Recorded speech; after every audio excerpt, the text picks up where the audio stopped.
quiet town of Bellwood, Ohio, 12-year-old Lucas Myers packed his backpack for another normal day of school. He lived with his mom, Jenna, a nurse, and his dad, Ray, a construction foreman. Their modest blue house sat at the end of Maple Drive, an ordinary place where nothing unusual ever seemed to happen. That morning, Jenna had tucked an extra peanut butter sandwich into Lucas's lunchbox. "You've got soccer after school," she said, brushing his hair. "You'll need the energy." Lucas nodded, slinging his backpack over one shoulder. Outside, the autumn wind stirred fallen leaves along the pavement. As he walked, Lucas passed the same picket fences and porch swings he always did. He never expected that something extraordinary would happen on such an ordinary Thursday. But just around the corner from his school, someone was waiting. A stranger who would change everything. Near the gas station by Greenway Avenue, Lucas noticed a man hunched near the alley wall. He was African American, older, probably in his 50s, wrapped in layers of worn coats. His eyes were closed, his hands pressed together for warmth. Lucas slowed down, remembering his dad's warning. Don't talk to strangers. But something felt different. The man didn't seem threatening. He seemed tired, hungry. Lucas hesitated. His hand touched the sandwich in his backpack. He could keep walking, or he could stop. Against all instincts drilled into him, Lucas turned back, walked toward the man, and quietly offered the sandwich. The man opened his eyes, startled. Then came a warm, quiet smile. "Thank you," he said, voice rough like gravel. "That means more than you know." Their fingers touched for a second. Lucas smiled shyly, nodded, and walked off. He had no idea that one small act of kindness had just put him in the middle of a very adult world. That evening, Lucas didn't tell his parents about the man. He wasn't sure why. Maybe because it felt personal. Maybe because he thought they wouldn't understand. His dad, Ray, was especially firm about safety. "People out there will take advantage of good-hearted kids like you," he always said. As they sat around the table eating spaghetti, Lucas stared at his plate. Jenna asked about school. Ray talked about a new project at work. Lucas smiled and nodded, but his mind kept replaying the man's eyes, tired but kind. Later, in bed, Lucas wondered if the man had eaten the sandwich slowly or all at once. Had anyone thanked him that way before? That night, Lucas dreamed of shadows and flashing lights and a knock at the front door that wouldn't stop. When he woke, the morning was quiet again, but the feeling in his chest hadn't left. The next morning, just after breakfast, a knock came at the front door. Lucas froze. Jenna opened it, and 2 police officers stood on the porch, their uniforms crisp, their expressions serious. "Mr. and Mrs. Myers," one officer said, "we'd like to speak to your son about an incident that happened near Greenway Avenue yesterday." Jenna's face paled. Ray stepped forward, shielding Lucas instinctively. "What's this about?" he asked. The officers explained that they had reviewed security footage from a nearby business. A known suspect, wanted for a string of gas station burglaries, had been seen talking to a young boy. "We believe your son may have interacted with him," said the officer. Lucas's heart thudded. They meant him. The sandwich. The man. The simple kindness now looked like a mistake. Sitting on the couch, Lucas's hand shook as the officer asked, "Did he give you anything? Say anything odd?" Lucas shook his head. "No, sir. He just said thank you. I gave him my sandwich." Jenna clutched his hand. Ray's face darkened. "We told you not to talk to strangers," he muttered. The police wrote notes, then handed over a yellow envelope. "He may be called to testify," the officer said. "We'll be in touch." After they left, Lucas sat in silence. The living room felt smaller than before. His parents whispered in the kitchen. Lucas kept seeing the man's face, the way he'd said thank you like it truly mattered. He didn't understand what was happening. He just knew something small had become something much, much bigger. 3 days later, a cream-colored envelope arrived in the mail, addressed to Mr. and Mrs. Myers. Jenna opened it first, then covered her mouth. Ray snatched it from her hand, eyes narrowing. Inside was a court summons. Lucas was being called as a potential witness in a preliminary hearing. "This isn't right," Ray said sharply. "He's 12. He gave someone a sandwich, not a statement." But the legal language was cold and official. Lucas stood in the doorway, reading their faces before daring to ask, "Am I in trouble?" Jenna shook her head quickly. "No, sweetheart, you're not." But something in her voice trembled. That night, they sat around the kitchen table in silence. Ray called a lawyer. Jenna held Lucas's hand. The town of Bellwood, once quiet, had become a place where even kindness carried consequences. By Monday, whispers had spread through Lincoln Middle School. Lucas noticed stares at his locker, hushed voices in the lunchroom. "He's the kid who helped that homeless guy," someone said. "Cops came to his house," another added. Lucas tried to ignore it, but even his best friend Mark was acting weird. "Dude, what if that guy was, dangerous?" Mark whispered. Lucas shrugged, feeling the isolation settle in. He hadn't asked for attention. He had just done what he thought was right. His teachers said nothing, but they looked at him longer than usual. Even the janitor gave him a nod he didn't understand. Lucas's world had shifted, not because of guilt, but because no one knew how to handle a child wrapped up in a world of adult suspicion. At the county courthouse, public defender Ava Thompson reviewed her notes. Her client, Thomas Brooks, 52, had been arrested near a gas station dumpster 2 nights after the encounter. He was charged with trespassing and suspicion of burglary, but the evidence was shaky. No stolen items were found on him. The security footage only showed him sitting quietly and receiving a sandwich from a child. Ava frowned. She had read the boy's name, Lucas Myers, and noted the oddity. "A kid giving food. That's what got this whole thing moving," she muttered. Her instincts buzzed. Something about this felt off. Too convenient, too rushed. She'd seen this pattern before. Homeless black men profiled quickly, charged hastily, and forgotten quietly. She decided she would ask the judge to hear from the boy.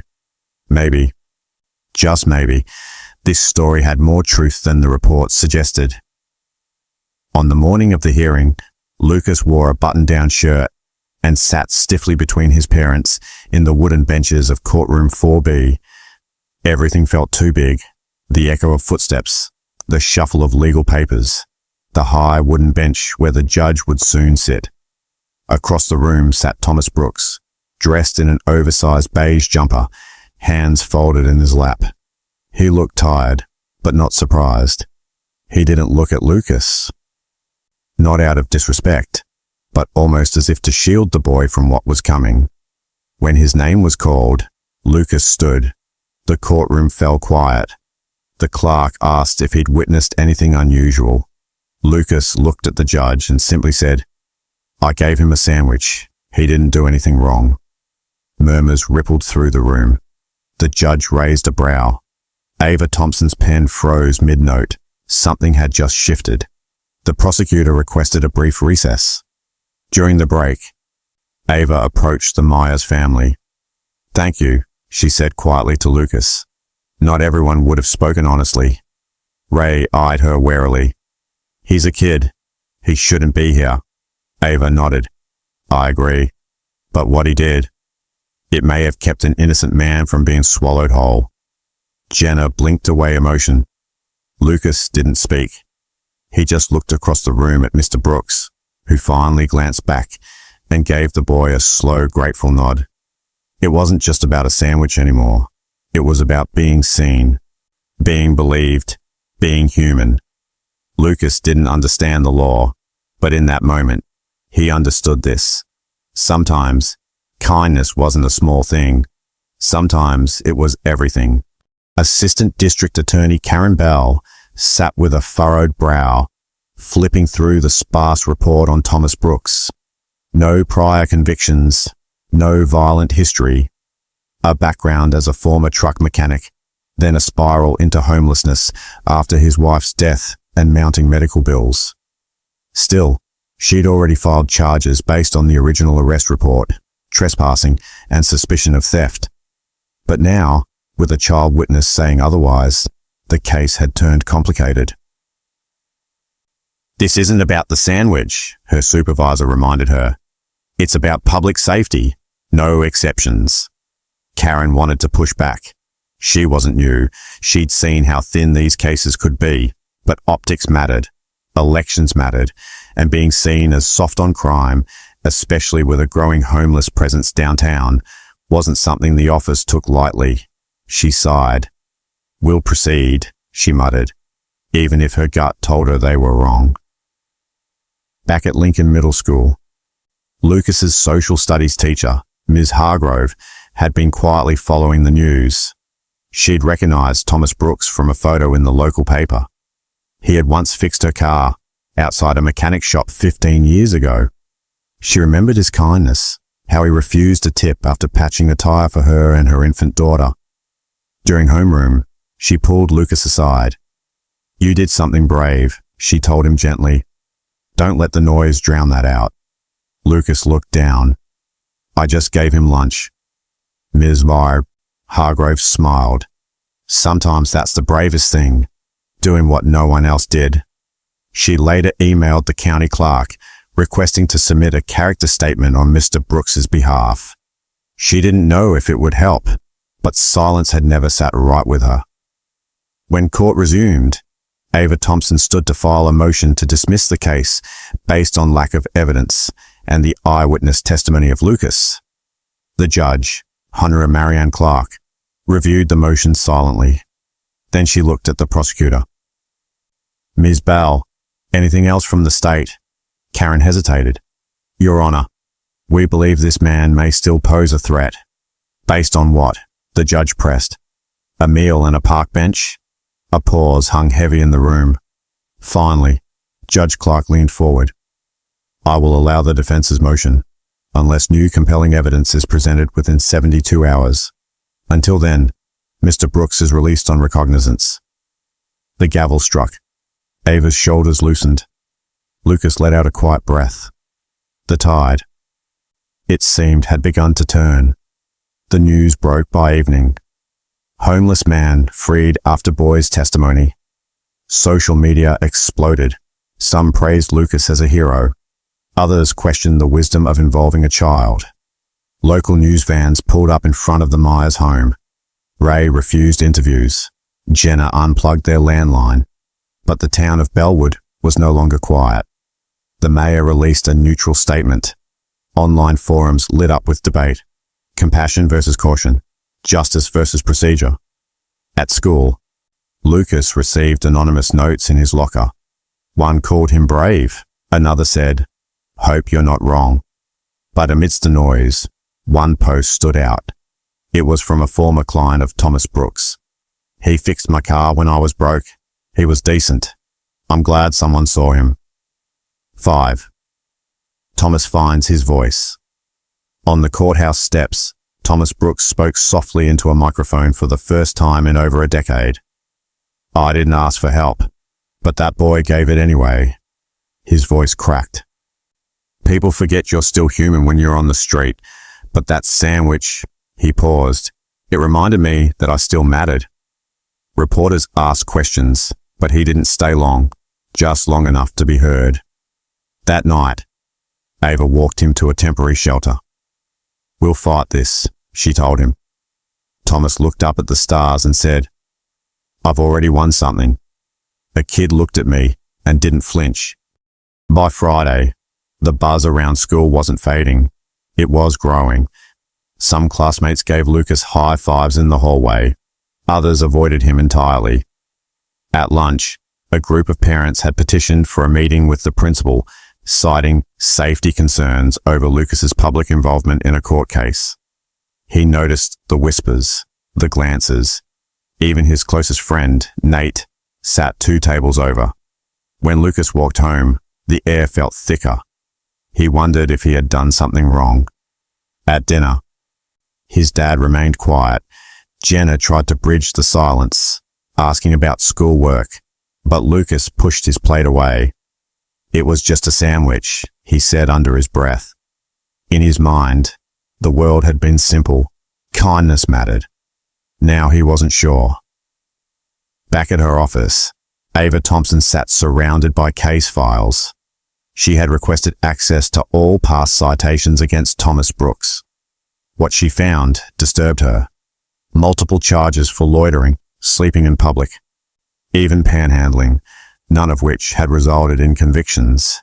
It painted a clear picture. Thomas wasn't a threat. He was targeted.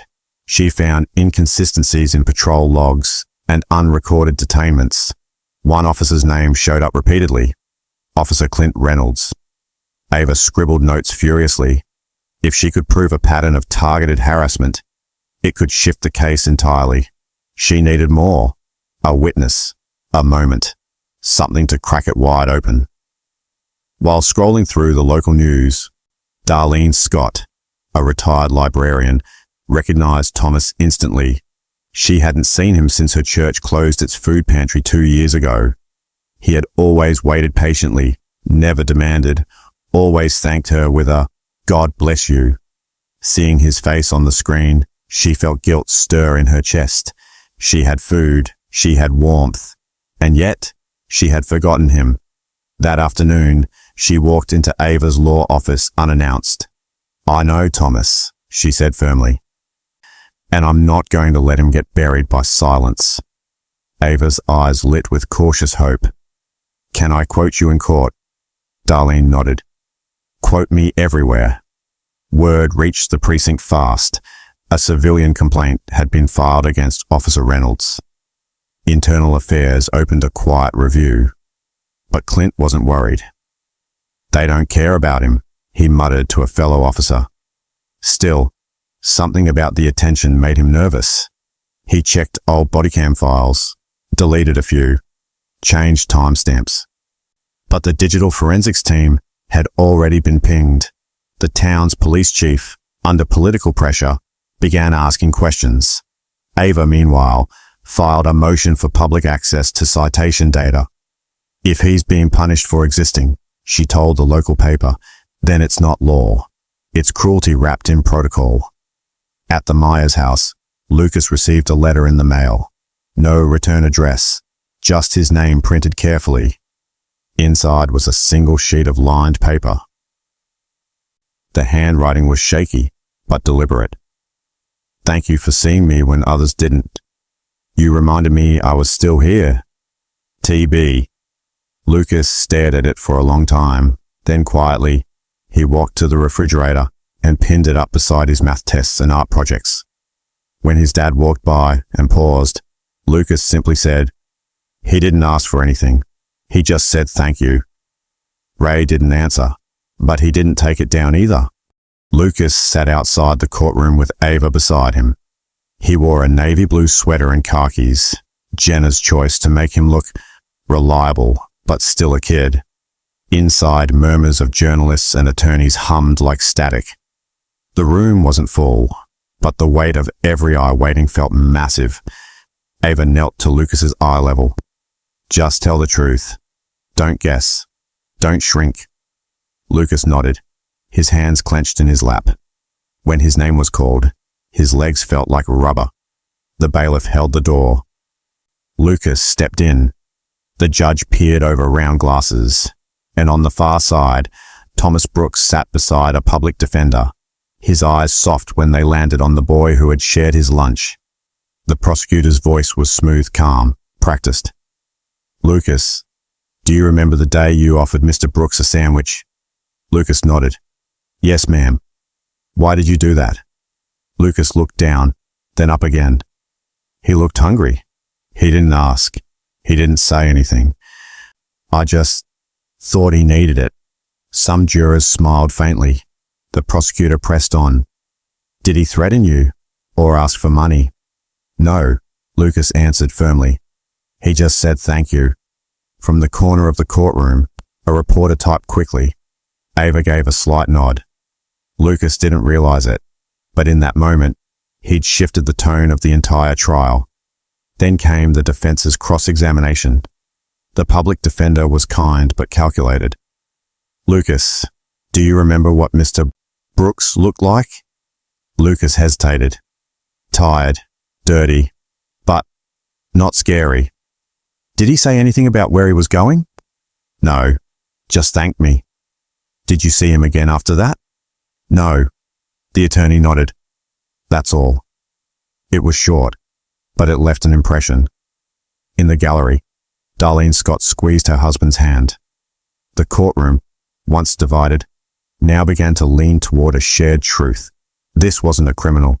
It was a man who had fallen through every crack. When Thomas Brooks was called to the stand, the room held its breath. His voice was quiet but steady. I lost everything. My job, my wife, my sense of place. He paused, then looked toward Lucas. That sandwich, it wasn't food. It was the first time in months someone looked at me without fear or disgust. I didn't know I'd be arrested the next day. I didn't know the boy's name, but I remembered his kindness. Ava leaned back, letting the moment hang. Thomas wiped his eyes. If that's a crime, then I guess I'm guilty. After Thomas stepped down, there was silence. Not legal silence, but emotional silence. Jurors didn't shift. Reporters didn't type. Even the judge took a moment before continuing.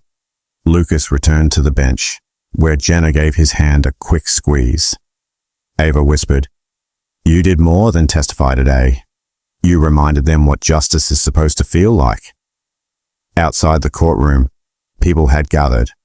Not protesters, not supporters, just neighbors, watching, listening, waiting. Something had changed. And inside the courthouse, the idea of who deserves a second chance had begun to quietly, powerfully rearrange itself. The verdict wasn't immediate. The judge called a recess. Jurors were ushered into deliberation. And suddenly, everything slowed. Lucas sat with his hands in his lap, staring at the grain in the wood floor. Beside him, Jenna tapped her pen but said nothing. Ava stood near the door, arms crossed, mind racing. "What do you think?" Jenna asked softly. Ava exhaled. "I think that boy did more for this case than anyone expected." Outside, rain began to fall. Lucas watched it streak the windows and whispered, "What happens if he goes to prison?" Neither woman answered. Not because they didn't know, but because deep down, they hoped justice had heard the truth this time. Back in the hallway, as the minutes ticked by, Lucas noticed a juror step out for water. She was older, grey hair twisted in a bun. As she passed, she looked at Lucas and gave a slow, almost imperceptible nod. Not a smile, not comfort, just acknowledgement. Ava saw it too. "They heard you," she said to Lucas. "Now we wait." From behind them, a man's voice broke the silence. It was Reverend Marks from the local church. "Whatever the outcome, you already changed something bigger than a verdict." After 3 tense hours, the court reconvened. Lucas sat straighter as the jury entered. The foreman, a middle-aged man with calloused hands and a flannel shirt, stood. "We, the jury, find the defendant, Thomas Brooks, guilty of misdemeanor trespassing. Not guilty of felony intent to steal." Gasps flooded through the room. Thomas lowered his head. Relief or sorrow, it was hard to tell. The judge nodded, then looked toward the bench. "Sentencing will be handled separately. Court is adjourned." Lucas blinked. It wasn't freedom, but it wasn't prison either. Thomas turned and met the boy's eyes. His expression was both grateful and broken. Outside, the courthouse steps were soaked. Reporters swarmed. "Thomas, will you appeal?" "Lucas, what was it like to testify?" Ava pushed through with her hand on Lucas's shoulder. "No comments today." Jenna followed close behind, but Thomas lingered near the exit. just out of sight. As Lucas stepped off the last stair, he spotted him in the shadows beneath the portico. "Thank you," Thomas said quietly. "You gave me something I thought I'd lost." Lucas hesitated, then stepped forward. "You gave me something too, a real reason to care." Ava watched from a distance. This moment, unseen by cameras, was the one she knew Lucas would remember forever. That evening, the Thompson home was dim, quiet, reflective. Ava made cocoa. Jenna flipped through her notebook silently. Lucas sat on the floor by the window, watching the rain return. "Mum," he said softly, "do you think he'll be okay?" Jenna walked over, sat down beside him. "I think he's already better than most gave him credit for." Lucas nodded. "Then, can I write him a letter?" Jenna smiled and ruffled his hair. That would mean the world to him. In a town that often whispered and judged, a boy had opened a door, not just for one man, but for a different kind of justice. Lucas sat at his small wooden desk, pencil in hand, chewing thoughtfully on the eraser. The letter wasn't for school. It wasn't for his mom. It was for Thomas. But how do you write to someone who's just been judged by a courtroom, when what you remember most is the look in their eyes over a sandwich? He started slowly. "Dear Mr. Brooks, I don't know if I did everything right, but I wanted to say, I'm glad I met you." The words came hesitantly at first, then faster. He wrote about the courtroom, about how nervous he'd been, and how he still thought about that day behind the convenience store. He ended with, "Everyone deserves a second chance. I hope this one is yours." Jenna mailed the letter the next morning. She didn't ask to read it, didn't even peek, just kissed Lucas on the forehead and dropped it into the mailbox. What she didn't know was that Ava, having heard about the letter, had quietly sent a copy to Reverend Marks, who ran a small outreach group for re-entry citizens. When the Reverend read it, he wept. "This boy," he whispered to his assistant, "has more clarity than most of the adults in this town." That letter would not just reach Thomas, it would echo beyond. 2 Sundays later, Reverend Marks held up the letter during his sermon. He didn't say who wrote it. He didn't need to. Everyone knew. "In this town," he said, "we often pride ourselves on doing what's right, but sometimes what's right isn't easy. Sometimes it comes from a boy who gave away a sandwich and saw a man, not a label." Murmurs swept through the pews. People who once looked the other way now looked inward. At the back of the church, Susan Peterson, who'd once led a petition to ban panhandlers from the plaza, quietly wiped a tear. Inside a halfway house 30 miles from town, Thomas sat on his cot, the letter unfolded in his hands. He'd read it 10 times already. Each time, it undid him. He had made mistakes, too many. But this letter, this wasn't pity. It wasn't forgiveness either. It was belief. He pinned it on the corkboard above his bed with a dull pushpin. Around him, the other residents shuffled in and out, nodding at him now with something new: respect. One evening, when a younger resident named Darryl sat next to him, Thomas handed him the letter. "Someone believed in me," he said. "So now I've got to do right." Back in the Thompson household, something had changed. Dinner table conversations turned from rules and routines to questions about housing policies, addiction recovery, and justice reform. "Mom," Lucas asked one evening, "what happens to people who don't get a second chance?" Jenna glanced at Ava, then folded her napkin. "They disappear," she said. "Into shelters, into jail, sometimes into the streets. But more often, they disappear from people's concern." Lucas nodded slowly. "That's not fair." Ava leaned in. "No, it's not. But fair starts somewhere, sometimes with just a sandwich, sometimes with a letter." By the end of the month, word had spread. Not just about the letter, not just about Thomas, but about the Thompsons. At the grocery store, Ava overheard two women whispering by the produce aisle. "That's the boy's mom," one murmured, nodding toward her. "The one who led her kid right to a criminal." Ava didn't flinch, but her hand gripped the card a little tighter. Later, at home, she told Jenna. "Let them whisper," Jenna said firmly. "This town once taught me to be afraid of people like Thomas. I won't teach Lucas the same." But the judgment stung. The line between bravery and isolation felt thinner each day. That evening, a knock sounded at Pastor Marks's office door. It was Sheriff Colburn, graying, weary, but respected. He stepped inside and held up a folded copy of Lucas's letter. "I need your help," he said quietly. "I don't know how to lead a community that's so quick to label and so slow to listen." The pastor smiled. "Then maybe it's time we hold something different." Together, they began planning a town forum, not about Thomas specifically, but about redemption, judgment, and what it meant to welcome someone back after mistakes. For once, the conversation would be public. 2 weeks later, a letter arrived for Lucas from Pastor Marks. Inside was a simple request. "Would you consider speaking at the forum?" Just a few words.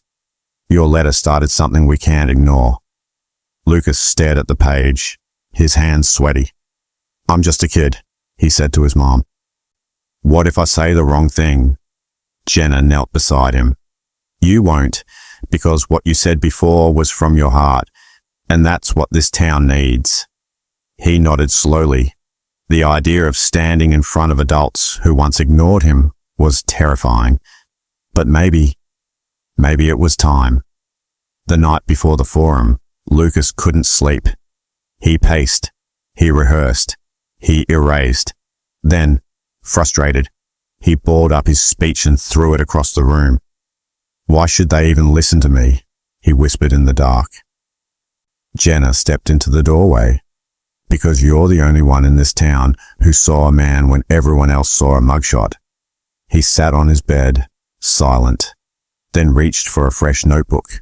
This time, he didn't write what sounded smart. He wrote what felt true. And that truth, it burned onto the page like a match in the dark. At the community center the next evening, folding chairs filled fast. Neighbors who hadn't spoken in years sat side by side. Teachers, business owners, even Mr. Carmichael, who once called the police when Thomas begged for change outside his bookstore. When it was Lucas's turn, he stepped to the mic with trembling hands. "I'm not a lawyer. I'm not even in high school," he began. "But I met someone who changed how I see the world. Not because he was perfect, but because he was human." In the front row sat an empty chair, saved for Thomas, still awaiting sentencing. But in the hearts of those listening, that chair was not empty. It was occupied by the uncomfortable truth they could no longer ignore. The courthouse was colder than Lucas remembered. Not physically, but in tone. On the day of Thomas's sentencing, the wooden benches were packed. Reporters scribbled. Locals whispered. Jenna squeezed Lucas's hand as they took their seats near the back. Across the aisle sat the victims' families, those affected by Thomas's past. And yet, when Thomas was led in, clean-shaven, head low, Lucas saw no defiance in his eyes, only acceptance. Judge Whitaker called the courtroom to order. The fate of a man, reduced to numbers on a file, would soon be decided. Just before sentencing, the defense attorney stood. "Your Honor," she began, "we ask that you consider the character statements submitted by members of this community, particularly one written by a 12-year-old boy." Murmurs rippled through the courtroom. Lucas blinked. He hadn't known his letter had been entered into evidence. The judge opened a folder, reading portions aloud. "It made me think about who deserves a second chance," he read. "Maybe someone who was kind to a kid deserves someone to be kind to them back." The courtroom fell into a deep, unexpected silence. When the gavel finally struck, Thomas didn't cry. He simply nodded. 5 years, reduced to 18 months in a work-release rehabilitation program, followed by community service and supervised housing. A second chance, but not a free one. The prosecutor frowned but didn't object. The judge's voice was calm.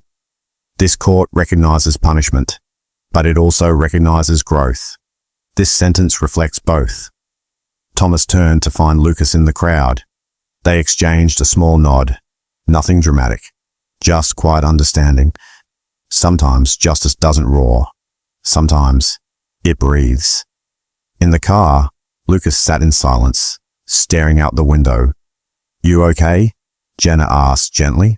He nodded. "I thought it would feel like the end, but it doesn't." Jenna smiled. "Because it's not." She glanced in the rearview mirror. "Thomas has a long road ahead, and so do we. But today, you reminded a lot of people what mercy looks like." Lucas leaned back in his seat. For the first time in months, he didn't feel small. He felt necessary. As if being 12 didn't mean being powerless. It meant having the clearest view of what grown-ups forget. That night, tucked inside their front door, was an envelope. No stamp. Just their address, scrawled in shaky handwriting. Inside was a folded sheet of paper and a worn photo. Thomas, in his 20s, with a young boy perched on his shoulders. The letter read, "Thank you, Lucas. You didn't just change my sentence. You changed my story. This photo is the last time I believed I could be a good man. I think I might believe it again now, because you believed it first." Lucas clutched the photo in both hands, heart full. One sandwich, one letter, and now, one future, reimagined. 3 months after the sentencing, Jenna stood before a small crowd inside the Maplewood Community Center. Behind her, a banner read, "Second Table, a New Start." It was the first meeting of the support program she and Lucas had helped create, named after that sandwich, after that moment. Former inmates, social workers, and local teens sat in folding chairs, listening as Jenna spoke about compassion, accountability, and the bridges that change lives. Lucas stood near the back, nervously holding a stack of brochures. He was no longer the shy boy who hid behind his mum. He was the kid who'd started something. Just before the session ended, the center's door creaked open. Thomas stepped in, dressed plainly, but his posture straighter than ever. A hush fell over the room. He looked around, cleared his throat, and walked forward. "My name's Thomas," he said, voice steady. "And someone once gave me a sandwich when I didn't think I deserved anything. I'm here because I want to earn what I've been given." He looked directly at Lucas, starting with trust. A quiet, respectful applause followed, not out of pity, but belief. The ripple had returned to its source. Weeks later, Lucas's school nominated him for a regional civic award. At the ceremony, he stood on stage, fidgeting in a blazer, reading from a note card. "I didn't mean to start anything big," he said, blushing. "I just didn't want someone to go hungry." The room erupted in applause. But the real reward came afterward, when a woman approached Jenna in tears. "My brother's getting out next month. Your son's story gave me hope, for him, for me." That was when Jenna realized Lucas hadn't just changed Thomas's life. He was changing how people saw people. The Thompson family Thanksgiving looked different that year. There was a new chair at the table. Thomas sat between Lucas and Jenna, politely passing the mashed potatoes, sharing quiet stories, laughter cautious but warm. David still struggled. His guard hadn't completely fallen, but even he raised a glass when Jenna said, "To second chances." The toast wasn't perfect, but it was real, and in a world still full of judgment and fear, real was enough. Years passed. Lucas grew taller, older, his voice deeper, his eyes wiser. On his graduation day, he received a simple gift from Thomas. A small framed photo of that first sandwich, now just a memory, captured in a sketch Thomas had drawn during his final rehab program. On the back were 5 words. You gave, I lived. Thank you. Lucas stood in his cap and gown, staring at the frame, feeling the weight of everything that had followed. One sandwich, one decision, one unshakable truth. Even the smallest kindness can echo through lives, across courtrooms and into the future.